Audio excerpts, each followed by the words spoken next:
With tensions escalating and NATO on high alert, the US decides it's time to put an end to Putin's ambitions. But how does a full-scale invasion of Russia play out? From strategic airstrikes to fierce ground battles, we'll take you hour by hour through a conflict that will change the course of history. It all begins with this undeniable truth: Russia has pushed too far. After throwing hundreds of thousands of soldiers at Vladimir Putin's special military operation in Ukraine, Russia has finally taken Kharkiv. Not only does that put it a little closer to Kyiv, with the taking of that city representing the fall of Ukraine, but it also means Russia's forces are dangerously close to the Baltic states of Lithuania, Latvia, and Estonia. All three are worried. Leaders from these three countries have gone on record to say they would send troops into Ukraine if Putin ever took Kharkiv, motivated by the possibility that Putin would attempt to draw them back under Russian rule. They remember the days under the Soviet Union. They don't want to return. Unfortunately for the Baltic states, Putin was paying attention to those threats and decided to get ahead of the issue. Before any of those countries could send troops to Ukraine, he positioned soldiers and artillery onto the borders that Russia shares with Estonia and Latvia. He also sent troops into Belarus, as well as alerting the soldiers he has stationed in Kaliningrad. Nobody knows exactly how many troops are in that Russian exclave, which borders Lithuania, with estimates ranging from between 9,000 and 200,000. Either way, with Belarus on board, it doesn't matter. Russia is ready to take the Baltics. With his soldiers prepared, Putin gives the order: attack. Artillery bombards the Baltic states. Tanks roll in and glide bombs are deployed from behind the borders. Russia intends to use the same tactics it's using in Ukraine to take the much weaker Baltic nations quickly. But there's a problem. Lithuania, Latvia, and Estonia are all NATO members, meaning they're protected by Article 5 of the NATO Treaty. That article states that every member nation is duty-bound to come to the Baltic nations' defense, including the most powerful NATO member of them all, the United States. With Article 5 triggered, the US is going to invade Russia with the goal of taking out Putin and ending his ambitions for the expansion of the Russian Federation once and for all. 3 months before the invasion. In truth, President Joe Biden and his staff have been preparing for an assault on Russia for several months before it happens. Biden had hoped it wouldn't come to this. He'd hoped that the military aid the US and its allies were sending to Ukraine would be enough to push Russia back. But he, like many others, underestimated just how many soldiers Putin was willing to sacrifice to achieve his goals. He also underestimated the threats of action against NATO nations that threatened his special military operation in Ukraine. Still, even with that underestimation, the US was preparing. The NATO training drills in the Baltic Sea were part of that preparation. Those exercises saw NATO collectively send 9,000 troops into the seas that lie north of the Baltic states, though they also acted as something of a smokescreen for the US. To support the drills, it sent 2 aircraft carriers and several destroyers, as well as sneakily sending some of its 22 Virginia-class submarines to the Baltic waters. While this quiet buildup was going on, the US was also stationing troops in overseas bases. Tens of thousands of soldiers had been sent to America's bases in Europe, including the UK, its 4 bases in Spain, and the enormous 119 bases America operates in Germany. All 3 of those countries are NATO members, and they've been going out of their way to accommodate the US. They were just as duty-bound to prepare as the US. In the Pacific region, the US has also been sending troops to its 120 bases in Japan and 73 bases in South Korea. That causes issues with China, which worries that the US was preparing for an invasion of the Chinese mainland. However, the US has spent the last several months attempting to allay those fears through secret conversations with Xi Jinping and the Chinese Communist Party. Xi knows what's going to happen. Ultimately, he chooses to act as though he doesn't have a dog in the race, as he doesn't want China to face the full might of the US military. He warned Putin of the buildup, though Russia obviously knows that it's happening, but that's all he said. By the end of the 3 months, the US was ready. With forces stationed to the east and west, it had set up a 2-pronged attack on Russia, a pincer movement of sorts, that it aimed to use to force Russia to fight on 2 fronts.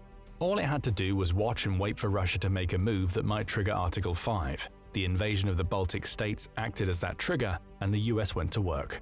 1 hour after the invasion starts, American soldiers pour into the Baltic states to help all 3 repel the Russian advance. It's in these initial stages of the invasion that the US will primarily use ground forces. By the time it's ready to take Russia, which accounts for about 11% of the world's landmass, the focus will switch to naval and aerial operations. But for now, American soldiers are fighting on the ground with aerial support from F-16 fighter pilots. Those soldiers pour in from the transports that the US has been sending to the Baltic Sea. The practically immediate response to his invasion catches Putin off guard. He thought he would have at least several days, if not weeks, before the US entered the Baltics. The fact that his troops are now fighting a far stronger force than anticipated, having already been stretched by essentially starting wars with 3 more countries on top of Ukraine, is devastating to the Russian advance. 24 hours after the invasion. It's only taken a day for the US to force Russian troops back beyond the Baltic borders. All the while, it's been sending more destroyers into the Baltic Sea, essentially claiming that waterway as its own. Russia's war against the Baltics is stalemated almost as soon as it started. The US stationed several thousand troops in the Baltic states to help them hold the lines at their borders. It'll send more in due time, but it has another issue to handle: the taking of Kaliningrad. 3 days after the invasion starts. Kaliningrad is the first target of the US invasion of Russia because of its strategic importance. It's already been used as one of the launching points of Russia's invasion of the Baltic states, but the exclave is also vital to Russia because it provides the only cold water port the country has that's open all year round. Taking Kaliningrad now means depriving Russia of ships and preventing it from truly fighting back in the Baltic Sea.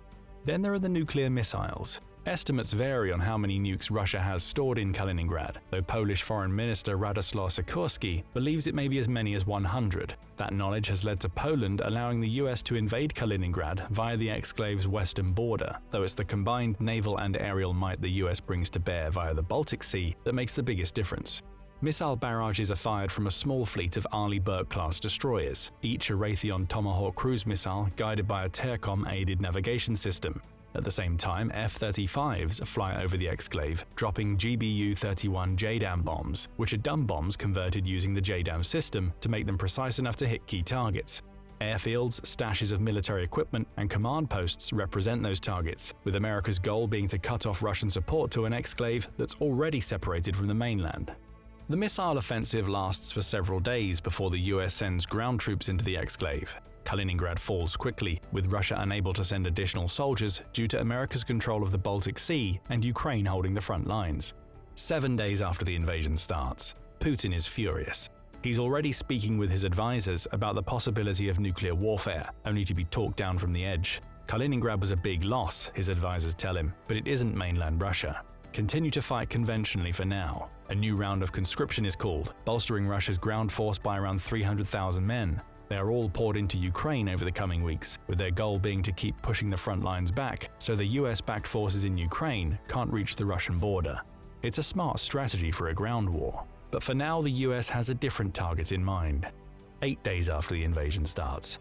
With Kaliningrad under US control, attention is turned to Crimea. Russia annexed that territory in 2014, kickstarting the tensions that ultimately led to the special military operation in Ukraine. The territory is also home to Sevastopol, Russia's only deep-water port in the Black Sea and the key to the Black Sea Fleet. Ukraine has already done substantial damage to that fleet with a combination of missile strikes and drone attacks, meaning a third of the ships have already been lost. Turkey's activation of a clause in the 1936 Montreux Convention also means that Russia can't supplement that fleet with new ships. The Turkish Straits are blocked to all military passage, Russian and US ships included, and Crimea is starting to look like a sitting duck.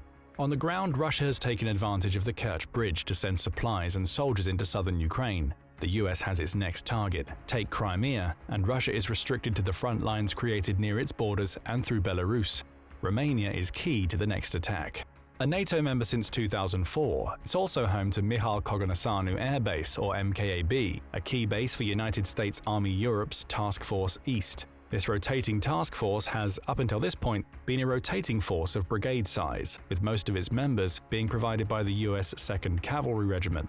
That's quickly changed. Using Poland as an entry point into western Ukraine, the US has filtered soldiers and equipment into Romania on their route to MKAB. F-35s and F-16s arrive as well, which will soon find themselves flying over the Crimean skies to bomb the territory. The US can't bring a naval component to this fight. Turkey won't allow its entry into the Black Sea, but that won't matter. Using MCAB as its main base, the US starts conducting flyovers over the Black Sea, targeting any Russian vessels it can find. At the same time, Ukraine launches drone strikes, some of which directly target Sevastopol. The goal here isn't to preserve Crimea, it can be rebuilt later. Instead, a series of shock and awe strikes take place, with Sevastopol being devastated to the point where it's useless to the Black Sea Fleet. Dozens of Russian ships are damaged or sunk, with the Kerch Bridge also being taken out to strike a powerful logistical blow against Russia. In less than a week, Crimea is taken. The territory will provide the US with a strategic advantage once it turns its focus to the Russian mainland. That advantage won't include a naval component, as the US also can't send any of its navy to the Black Sea. Instead, the goal here is to turn the Black Sea into a dead territory through which Russia could no longer send troops or equipment into southern Ukraine, all while taking the Crimean airfields. The US quickly begins flying troops into Crimea, in addition to commandeering the 5 formerly Russian air bases in the territory: Saki, Belbek, Zanoy, Kacha, and Vadiska. They'll become the launching points of F-35s, F-16s, and any other fighters or helicopters that the US sends to Ukraine. More importantly, they'll be home to several dozen of the 455 tankers the US has. These planes allow American fighters to refuel in mid-air and will provide a key advantage. Russia only has 19 of these tankers in its entire aerial fleet, and will soon find that the US fills the skies with theirs as part of its strategy to achieve aerial dominance. Russia is about to get a taste of that in Ukraine. 14 days after the invasion starts, Putin is trying to adapt to the loss of Crimea as best he can. He knows that the US intends to use the territory as a launching point for an entry into southern Ukraine, meaning his gains in Mariupol are at risk. Putin bites the bullet. He starts sending as many of his S-300 and S-400 anti-air batteries into Mariupol in the hope that he can take out America's incoming fighter jets. It won't work. Ukraine has already destroyed 4 of Russia's 50 S-400 systems, and the much-vaunted air defense systems have proven to be far less reliable than Russia claimed them to be.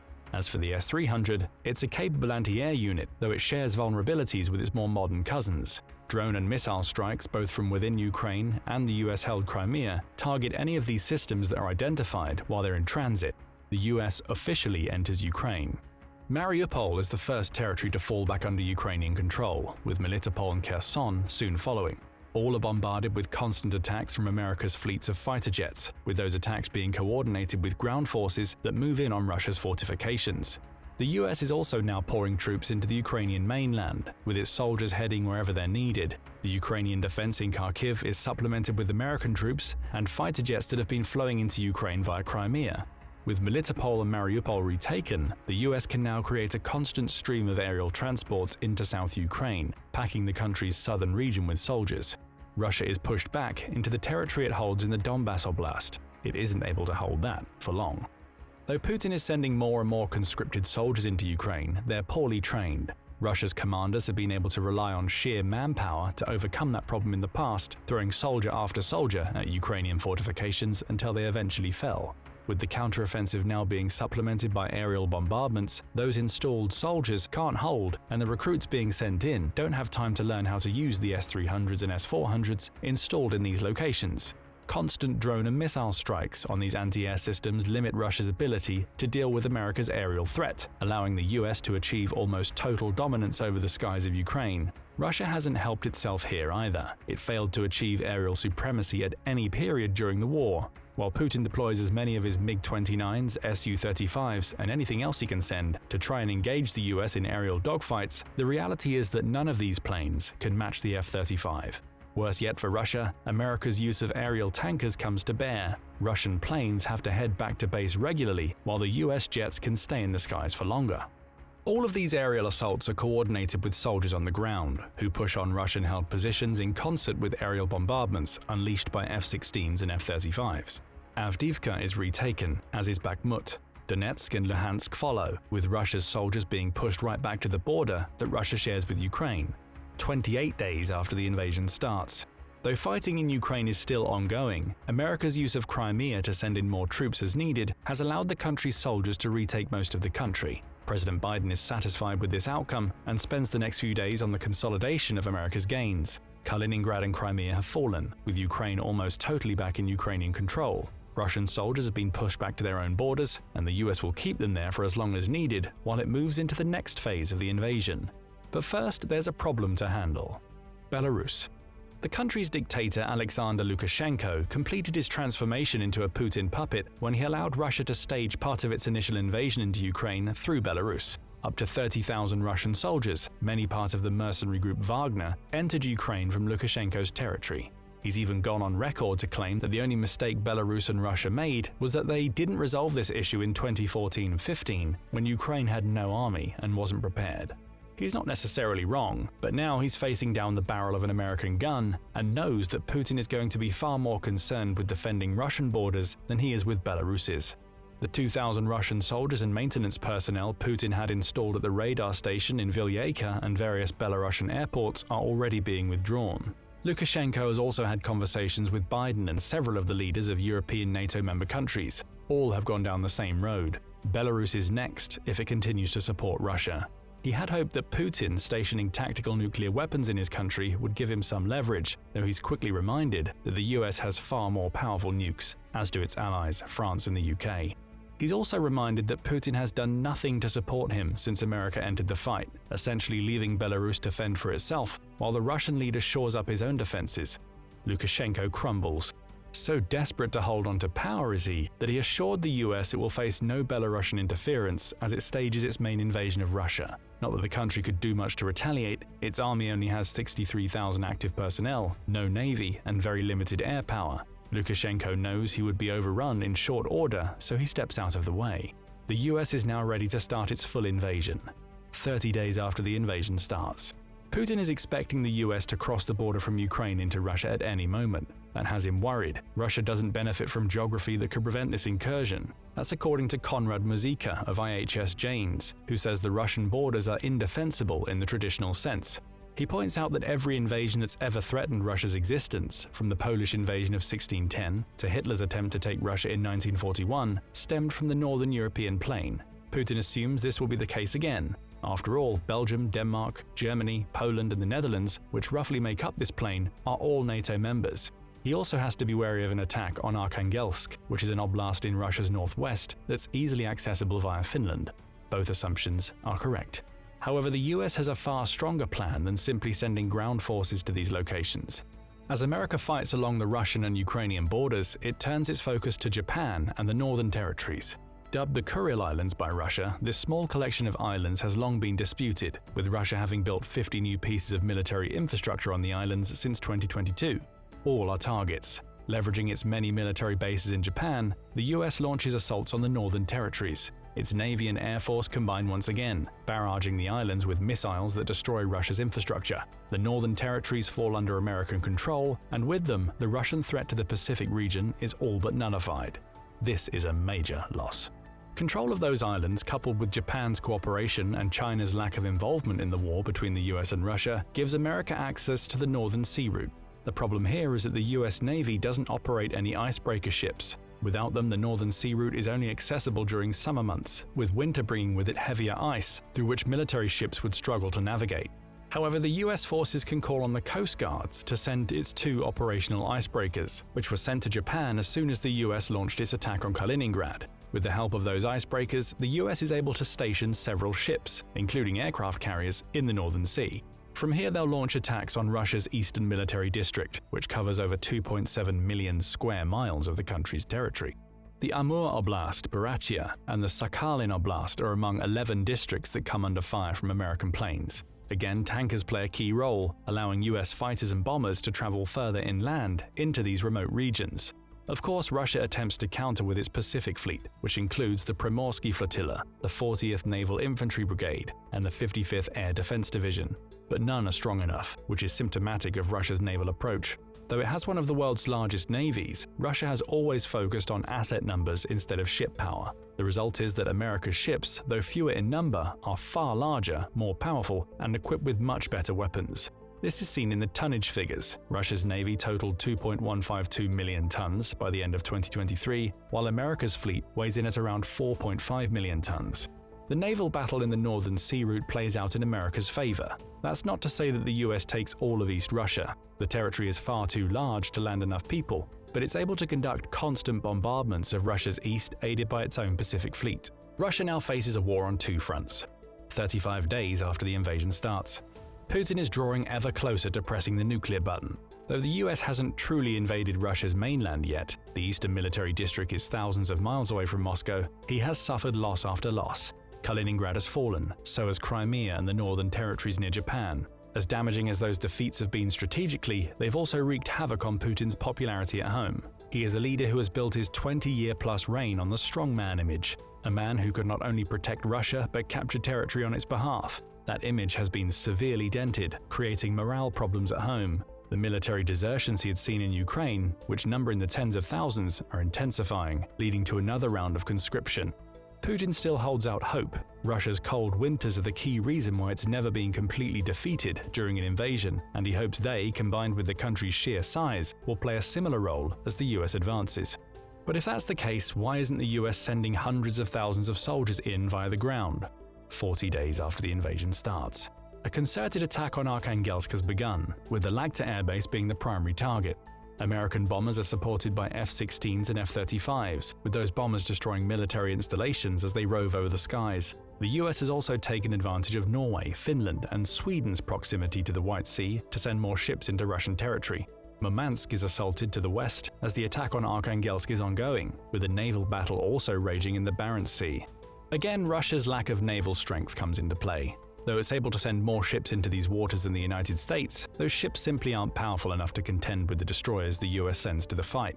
Russia achieves some small victories, sinking a handful of American ships, but it eventually loses its ability to defend itself via the Barents Sea and White Sea, with Arkhangelsk falling soon after. Putin believes the ground invasion will not get underway. He's wrong. 50 days after the invasion starts. The US strategy finally starts to bear fruit. By using the combined power of the US Navy and US Air Force, it's essentially taken control of the Black Sea, the Baltic Sea, much of the Pacific, and thanks to stationing ships in the Northern Sea route, is able to somewhat control Russian comings and goings through the Arctic. Why does all of this matter?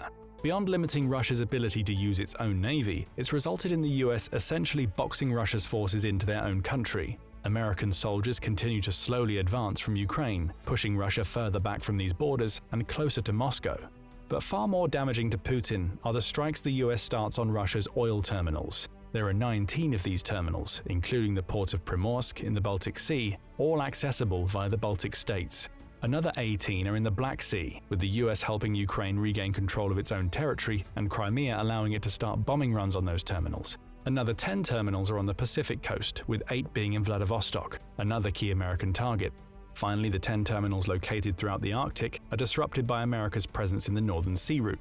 All of this matters because the US has essentially prevented Russia from exporting oil, or at least it's preventing it from doing so via the water. So as Putin faces encroaching American forces on the ground, along with aerial and naval attacks on key military bases, he has to deal with another major loss of income. Russia's oil and gas sector makes up about 20% of the country's entire economy, as well as up to 50% of the federal budget Putin has relied on to fund the manufacture of new weapons.